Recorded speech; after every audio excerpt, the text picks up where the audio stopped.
মধ্যপ্রাচ্যে কি আবারও বড় কোনো বিস্ফোরণের কাউন্টডাউন শুরু হয়ে গেছে? কারণ এবার ইরান এমন এক বার্তা দিয়েছে যা শুধু সতর্ক বার্তা নয়, বরং সরাসরি হুমকি হিসেবেই দেখছেন ইরান আমেরিকার শান্তি চুক্তির সমস্ত সম্ভাবনা শেষ হয়ে গেল। আসসালামু আলাইকুম ভিউয়ার্স, দেশ ও দেশের বাহির থেকে যারা আমার ভিডিওটি প্লে করেছেন জানাচ্ছি আন্তরিক শুভেচ্ছা অভিনন্দন। আশা করি সবাই ভালো আছেন, সুস্থ আছেন, আলহামদুলিল্লাহ। তো ভিউয়ার্স, ইরান আমেরিকা ইসরায়েল মধ্যপ্রাচ্যে ত্রিমুখী যুদ্ধের প্রভাবে পুরো বিশ্ব যেন এখন তছ নছ হয়ে যাওয়ার পথে। এদিকে মার্কিন থেকে ইরানকে শান্তি চুক্তির প্রস্তাব করলে সেটা নাকচ করে এবার ইরান শক্তিশালী একটি আঘাত করার প্রস্তুতি গ্রহণ করছে এবং সরাসরি এবার মার্কিনকে তছনছ করে দেওয়ার হুমকিও তারা দিচ্ছে। ডোনাল্ড ট্রাম্পকে কি মরণ কামড় দিতে যাবে এবার ইরান? সর্বশেষ বিস্তারিত যুদ্ধের আপডেট জানবো আমরা সর্বশেষ রিপোর্টে। ভিডিওতে যাওয়ার আগে ছোট রিকোয়েস্ট করবো, যারা চ্যানেলটি সাবস্ক্রাইব করেননি সকল আপডেট সবার আগে জানতে অবশ্যই চ্যানেলটি সাবস্ক্রাইব করে পাশে রাখবেন। দর্শক আসুন স্ক্রিনে। মধ্যপ্রাচ্যে কি আবারও বড় কোনো বিস্ফোরণের কাউন্টডাউন শুরু হয়ে গেছে? কারণ এবার ইরান এমন এক বার্তা দিয়েছে যা শুধু সতর্ক বার্তা নয়, বরং সরাসরি হুমকি হিসেবেই দেখছেন বিশ্লেষকেরা। তেহরান বলছে তাদের শত্রুদের জন্য এমন বিস্ময় অপেক্ষা করছে যা তারা কল্পনাও করতে পারবে না। আর এই বক্তব্য এসেছে এমন এক সময়ে যখন উপসাগরীয় অঞ্চল জুড়ে উত্তেজনা ক্রমেই বাড়ছে। ইরানের উপকূলীয় এলাকা এবং তেলবাহী ট্যাঙ্কারগুলোতে মার্কিন সেনাদের সাম্প্রতিক হামলার পর দেশটির সামরিক নেতৃত্ব প্রকাশ্যে ঘোষণা দিয়েছে কৌশলগত ধৈর্যের যুগ শেষ। অর্থাৎ এতদিন যেসব হামলার জবাবে ইরান সরাসরি বড় প্রতিক্রিয়া দেখায়নি, এখন থেকে সেই নীতিতে বড় পরিবর্তন আসছে। ইরানি সামরিক বাহিনীর মুখপাত্র এক কঠোর বিবৃতিতে বলেছেন, যদি আবারও ইরানের বিরুদ্ধে কোনো হামলা চালানো হয় তাহলে প্রতিপক্ষ এমন এক বাস্তবতার মুখোমুখি হবে যার জন্য তারা মোটেও প্রস্তুত নয়। তার ভাষায়, ভবিষ্যৎ যুদ্ধে ইরান শুধু প্রচলিত অস্ত্র ব্যবহার করবে না, বরং উন্মোচন করবে নতুন প্রজন্মের মারণাস্ত্র, আধুনিক যুদ্ধ কৌশল এবং সম্পূর্ণ নতুন ধরনের যুদ্ধক্ষেত্র। এই বক্তব্যের পর থেকে আন্তর্জাতিক বিশ্লেষকদের মধ্যে শুরু হয়েছে আলোচনা, ইরান আসলে কোন নতুন সক্ষমতার ইঙ্গিত দিচ্ছে। ড্রোন যুদ্ধ, হাইপারসনিক মিসাইল, সাইবার হামলা, নাকি সমুদ্রপথে এমন কোনো কৌশল যা পুরো অঞ্চলের জ্বালানি সরবরাহকে অচল করে দিতে পারে? কারণ ইরান এবার শুধু সামরিক হামলার কথাই বলছে না, দেশটি পরিষ্কারভাবে জানিয়ে দিয়েছে তাদের অর্থনীতির ওপর চাপ সৃষ্টি করাকেও তারা যুদ্ধের অংশ হিসেবে বিবেচনা করছে। বিশেষ করে যেসব দেশ যুক্তরাষ্ট্রের সঙ্গে মিলে ইরানের ওপর নিষেধাজ্ঞা আরোপে ভূমিকা রাখছে তাদের উদ্দেশ্যে কঠিন বার্তা দিয়েছে তেহরান।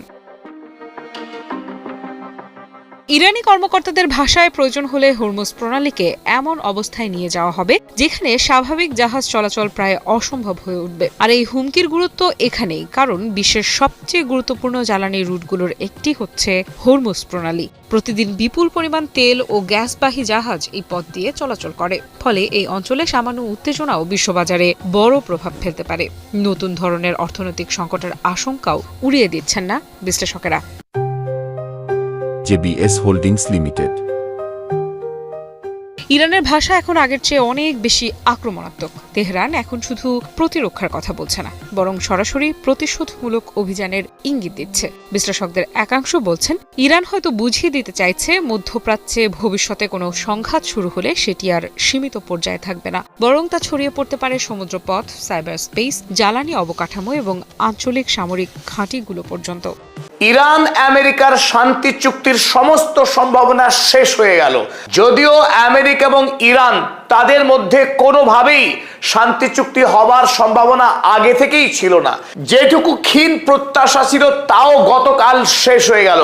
আমেরিকা এবং ইরান তারা আগামীতে অল্প সময়ের মধ্যেই মহাযুদ্ধে অবতীর্ণ হচ্ছে, তারই সম্ভাবনা এই মুহূর্তে সবচাইতে প্রকট হলো।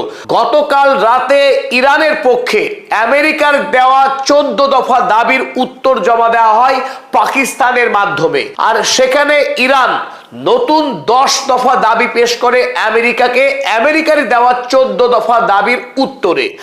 আর ইরানের দেওয়া জবাবকে হাতে পেয়ে ডোনাল্ড ট্রাম্প পত্রপাঠ খারিজ করে দিয়েছে ইরানের দেওয়া প্রস্তাবকে। আর এখানেই গত 3 মাস ধরে যুদ্ধের মাঝেও আমেরিকা এবং ইরানের মধ্যে যে চুক্তি হওয়ার আশা জেগেছিল সেই আশা রীতিমতো শেষ।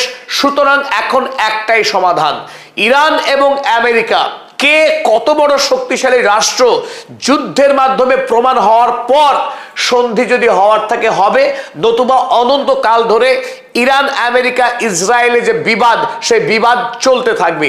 যদিও এখনো পর্যন্ত আনুষ্ঠানিকভাবে আমেরিকার পক্ষে যুদ্ধবিরতির সমাপ্তি ঘোষণা করা হয়নি, কিন্তু ডোনাল্ড ট্রাম্প কি লিখেছেন চলুন আমরা দেখে নিই।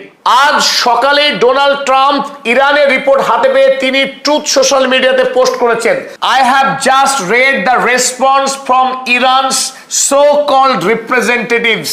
ইরানের প্রতিনিধি দলের পাঠানো উত্তর আমি এই মাত্র পড়লাম। I don't like it. একেবারে অল্প কথায় ডোনাল্ড ট্রাম্প জানিয়েছেন তিনি ইরানের দেওয়া জবাব একেবারেই পছন্দ করছেন না। টোটালি আনঅ্যাকসেপ্টেবল, একেবারেই গ্রহণযোগ্য নয়। অর্থাৎ ইরানের দেওয়া জবাব আমেরিকা প্রত্যাখ্যান করলো। আর স্বাভাবিকভাবে এই মুহূর্তে আপনার মনে প্রশ্ন জাগতে পারে, আমেরিকার যে 14 দফা প্রস্তাব দিয়েছিল ইরানকে, তাতেই বা কি কি ছিল, এবং ইরান তার জবাবে 10 দফার প্রস্তাব পেশ করেছে আমেরিকার কাছে। সেই 10 দফা প্রস্তাবেই বা কি ছিল চলুন আমরা দেখে নিই। আর এই দুই দেশের প্রস্তাবকে পাঠ করবার পরে আপনিও বলবেন, যেমন আমরা বলছি যে ইরান আর আমেরিকার মধ্যে শান্তি চুক্তি সম্ভব নয়, যুদ্ধই একমাত্র সমাধান। চলুন আমরা দেখে নিই। প্রথমেই আমরা দেখব আমেরিকা ইরানকে যে 14 দফা শর্ত পেশ করেছিল সেই শর্তে কি কি ছিল। এখনো পর্যন্ত সরকারিভাবে এই প্রস্তাব বেরিয়ে আসেনি। আমরা ভারতীয় সংবাদপত্র দা হিন্দু, ইংল্যান্ডের খবরের কাগজ দা গার্ডিয়ান এবং আমেরিকার খবরের কাগজ অ্যাক্সিওস, এই 3টে কাগজ থেকে আমরা 13টি শর্তকে এক জায়গায় করতে পেরেছি। 1 নম্বরে আমাদের ফর্মাল এন্ড অফ ওয়ার, যুদ্ধের পরিসমাপ্তি। 2 নম্বরে ছিল 30 ডে নেগোসিয়েশন উইন্ডো, 30 দিনের আলোচনা শেষে দুই দেশ চুক্তি স্বাক্ষর করবে। 3 নম্বর ছিল মিলিটারি স্ট্যান্ড ডাউন, দুই দেশের মধ্যে কোনো সামরিক সংঘাত থাকবে না। 4 নম্বর থেকে সমস্যা শুরু, ইরানস ওপেনিং দ্য স্ট্রেইট, ইরানকে নিঃশর্তে হরমুজ প্রণালী খুলে দিতে হবে। ইউএস লিফটিং দ্য ব্লকেড, পরে আমেরিকা ওমান উপসাগরে চলা নৌ অবরোধকে তুলে দেবে। নিউট্রাল ফিফ। দর্শক, স্ক্রিনে আমরা সে সম্পর্কে বিস্তারিত জানাবো। এ বিষয়ে আপনাদের মতামত কমেন্টে জানাবেন, কেউ ভিডিওটি স্কিপ করবেন না। ইরান আমেরিকা এই উত্তেজনা কি এতটাই গভীর হতে যাচ্ছে যা অচিরেই নতুন করে আবারও বিশ্বের টনক নড়িয়ে দিবে? দুই দেশের শান্তি প্রস্তাব কি একেবারেই মূল্যহীন হতে যাচ্ছে? বিস্তারিত থাকছে রিপোর্টে। করছে পরিবর্তন, সংযোজন, বিয়োজন, পরিশোধন সবকিছু করছে। কথা বলছি আজকের দিনে মার্কিন যুক্তরাষ্ট্রের কাউন্টার টেরোরিজমের যে সেন্টার আছে, সেই সেন্টারের সাবেক পরিচালক জো গ্যান্টের এক দাবি নিয়ে পক্ষে বিপক্ষে দুইটা মত তৈরি হয়েছে। তো তিনি যে বক্তব্যটা দিচ্ছেন এটাতে অনেকে হতাশ হবে ইরানের বিষয়ে, কিন্তু আমি মনে করি এটা মার্কিন যুক্তরাষ্ট্রের একটা নতুন চালও হতে পারে। অথবা এই যে ইরানের সাথে যুদ্ধে পাঙ্গানিয়া মার্কিন যুক্তরাষ্ট্র যে হাইরা গেল, তো সেই হারটাকে কোনো না কোনো ভাবে তো জায়েজ বানাইতে হবে, হালাল করতে হবে। এটা নিয়ে আলোচনা সমালোচনা যেহেতু সারা বিশ্ব জুড়ে হচ্ছে, কারণ ইরান তো এখানে অলিখিতভাবে বিজয়ী হয়েছে। তো তার কি দাবি ছিল? তার দাবি হচ্ছে এই মুহূর্তে ইরানের বিরুদ্ধে যুদ্ধ শুরু করার আগেই মার্কিন গোয়েন্দা সংস্থাগুলোর একটা রিপোর্ট ছিল, মূল্যায়ন রিপোর্ট, যে ইরান কোনো পারমাণবিক অস্ত্র তৈরি করছে না। তা আমরা যারা পাগলা ফ্যান ফলোয়ার আছি, ইউরেনিয়াম মজুদের গল্প শুনছি, তাহলে কি সব বৃথা? না, ঘটনা কিন্তু ইরান তৈরি করছে। বলে আপনি কেমন জানেন? আপনি কি ইরানের এজেন্ট? এটা জানার জন্য ইরানের এজেন্ট হইতে হবে না। ইরান মার্কিন যুক্তরাষ্ট্রের বিরুদ্ধে যে লড়াইটা চালিয়ে গেছে, ইসরায়েলের বিরুদ্ধে যে লড়াইটা চালিয়ে গেছে, এইটার যে ফাউন্ডেশন অথবা এটার যে সাহস শক্তি, এটা কিন্তু আপনার এই পারমাণবিক সক্ষমতা। এমনকি মার্কিন যুক্তরাষ্ট্র যে ধোত্রা খাইলো, গোত্রা খাইলো, স্যুপ রইলো, আমরা যেটা ভাবলাম এরকম কিছু হইল না, এইটার একটা প্রধান কারণ হচ্ছে আপনার এই পারমাণবিক সক্ষমতা, পাশাপাশি হরমুজ প্রণালী। তো তাহলে কেন এখন আমেরিকা এরকম একটা তথ্য দিচ্ছে? এখন এই তথ্যটা এই কারণে দিচ্ছে যে টোটাল দোষটা নিয়ে ইসরায়েলের কাঁধে ফেলা দিচ্ছে। ওই যে হিন্দি ছবি একটা ছিল যে এতে তার মায়ের নামে, মানে নায়কে তার মায়ের নামে হচ্ছে মিথ্যা কসম কাটে। তো বন্ধু কয় যে তো কসম কাটার পর দোস্ত কাজটা কি ঠিক হলো? কার ওটা মা থাকে কোন দিন লাগে? কসম খাওয়ার লাগে, মায়ের কসম, বাবার কসম, অনেকটা ওইরকম। তো এখন ইসরায়েলকে তারা লালন পালন করে, যখন পরিস্থিতি খারাপ হয়, যখন ইসরায়েলের কোর্টে বলটা ঠেলা দিতে পারে। দেখেন ঘটনা কি, ফক্স নিউজের একটা রিপোর্ট, তারা বলছে যে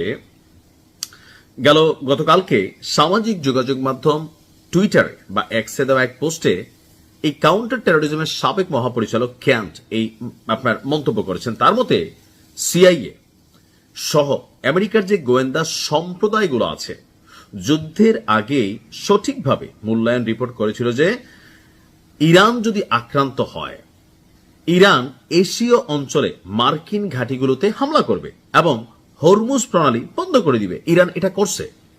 জো কেন্টের অভিযোগ, মার্কিন গোয়েন্দা সংস্থাগুলোর সঠিক এবং পেশাদার মূল্যায়ন সত্ত্বেও একটি বিদেশি রাষ্ট্র তথা ইসরায়েলের তৈরি করা বয়ান এবং এজেন্ডা এই তর্কে জয়ী হয়েছে, যা শেষ পর্যন্ত আমেরিকাকে অলিখিত বা প্রক্সি যুদ্ধের দিকে ঠেলে দিয়েছে। তিনি মনে করেন ইরানি নেতৃত্বের উপর হামলা এটা যদি চলমান থাকে তাহলে ইরানের যেই রিপাবলিক অফ ইসলামিক যেই শাসন ব্যবস্থা এটা আরো শক্তিশালী হবে। অনেকটা প্রেমের মতন। ধরেন প্রেমিক প্রেমিকা একজন একজনের কতটুকু ভালোবাসে এটা মাঝে মাঝে বুঝতে পারে না, যখন কোনো বাধা আসে তখন প্রেম শক্তিশালী হয়। নেতৃত্বের প্রতিও এইটা ইরানে ঘটবে। গোয়েন্দাদের এমন পূর্বাভাস থাকা সত্ত্বেও ইসরায়েলের প্রভাবেই যুদ্ধ শুরু হয়েছে।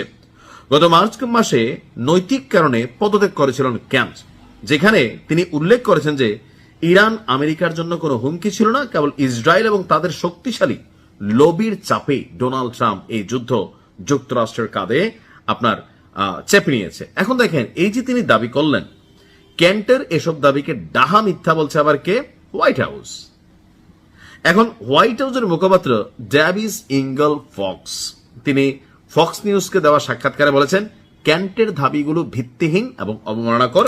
ইরানের কাছে মেশিনারিজ আছে, তার মানে ঘটনা সত্য। আমি যেটা বলছি, এখন এই যে এই লোকের বক্তব্য ইসরায়েলের কাছে চাপাই দেওয়া, আমেরিকা যে কখন কোন খেলা খেলে প্ল্যান ABC Z পর্যন্ত কোর্স কমপ্লিট করে রাখে।